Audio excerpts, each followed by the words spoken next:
Hey everybody, it's me again. I'm out here in the driveway. It's 9 o'clock in the morning on Sunday. I have about 3-4 hours worth of dry weather to work in here today. It started raining on me yesterday in the afternoon. I had to stop working on this thing. There's the engine. It's a 302, 5.0 liter carbureted V8, typical 2-barrel 2280 motorcraft. You can still see the factory markings there. This thing's 100% original. I have it kind of taken apart right now. I'm trying to get to the exhaust manifolds on either side. I got to get through all that emissions equipment. So the smog pump that's usually there is, sitting down there somewhere, along with the air cleaner and a bunch of other stuff that I had to remove, just to replace the exhaust manifolds. By the way, here are the new exhaust manifolds, along with some new bolts. I have a brand new stud kit that I'm going to be installing, because you never want to reuse Ford exhaust manifold studs. So I got a new kit, or actually two of them. They're not that expensive, so at least Fords are cheap, The other thing I managed to do yesterday is I changed the high pressure power steering hose. It had a slight leak. It doesn't leak anymore. The return hose I have to do when I get the exhaust manifold out, because it takes this really funny route behind the power steering pump. It's tough to get to with the exhaust manifold there. So as soon as I get it out, I'm gonna go ahead and change that hose too. It's got a slight leak in it. And the power steering gear itself is nice and tight. It's in good condition. Air conditioning does not work. I don't know why. I haven't investigated why yet. When the pandemic hit, I kind of had to put this truck on hold. I was sick myself at this time. I didn't really have a lot of energy to work on it. And yeah, it feels good to finally get back to it yesterday, but unfortunately, every single time I try to work on cars and trucks, it starts to rain on me. So I got to work around that. And yeah, I'm just charging the battery too. The battery's really low. It's been, luckily I disconnected it when I first put it in storage. So, where are we?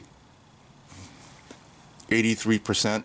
Okay, not bad. A couple more hours. So I'm going to go ahead and get this thing charged up, get it ready to, restart tomorrow. So yeah, that's what's going on today. I've been cleaning out the garage, getting... Whoa! Yeah, don't trip all over yourself there, buddy.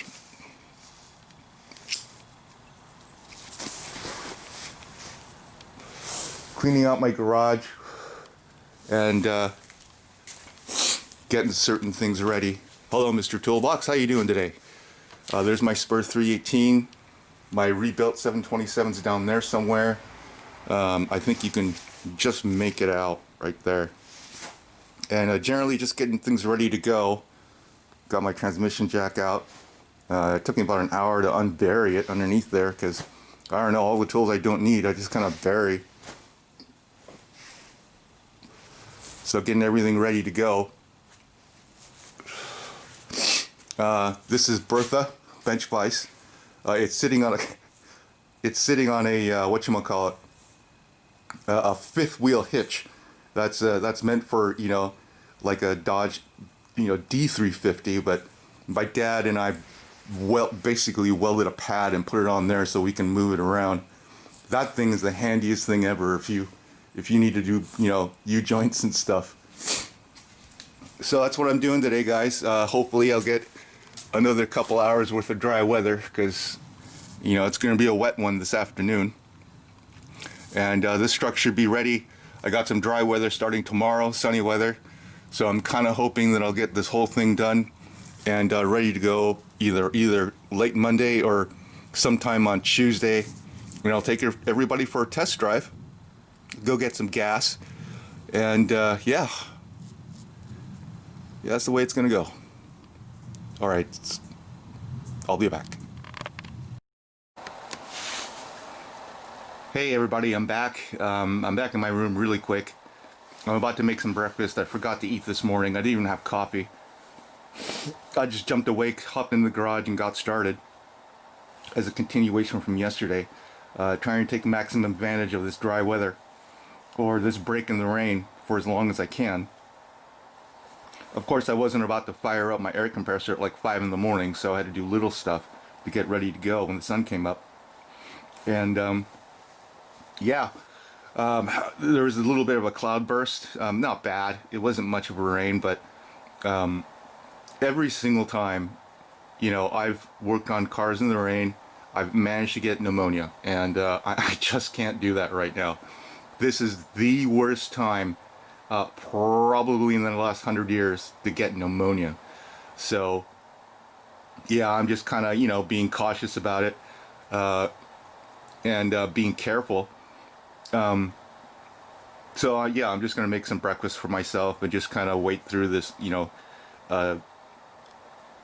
cloud bursts and hopefully get a couple hours of work in to the truck. Now, I would feel totally different, you know, if I had like a carport that was tall enough for a high top, or if I had, you know, a Butler building with a 25-foot door that would be minimally insulated. I'd feel totally different. I'd be sitting in there with my propane heater, one of the shop ones, and I'd be pretty cozy you know, with a concrete floor, of course. I'd be pretty cozy working in there in any weather. But unfortunately, I live in the suburbs. So if it doesn't fit in the garage, I got to fix it in the driveway. And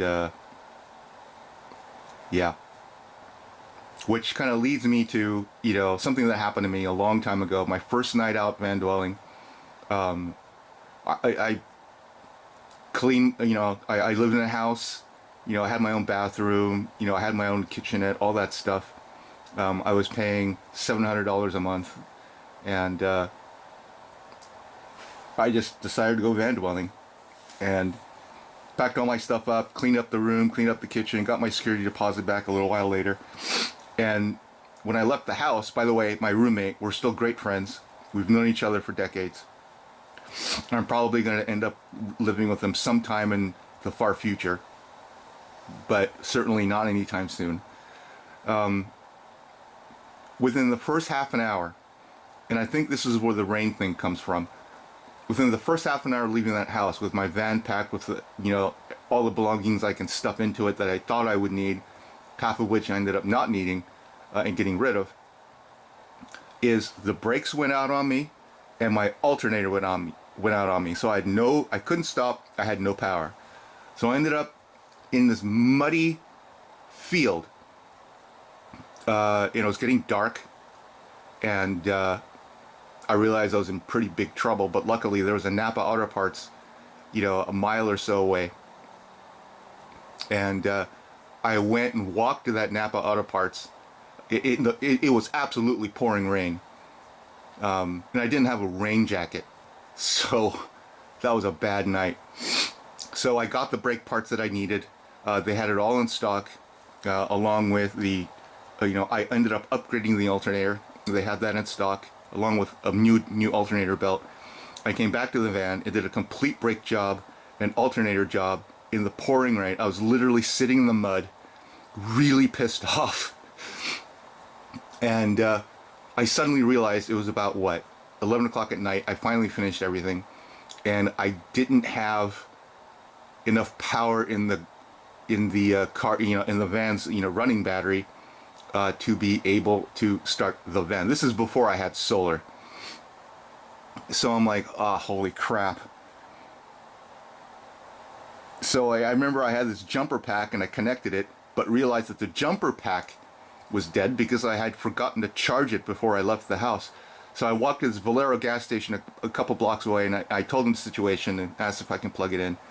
Bought a 6-pack of beer, sat in the parking lot, I drank beer out of a paper bag, while I was plugged into their gas station, recharging this thing for about 45 minutes, came back, started the van, and my adventures began.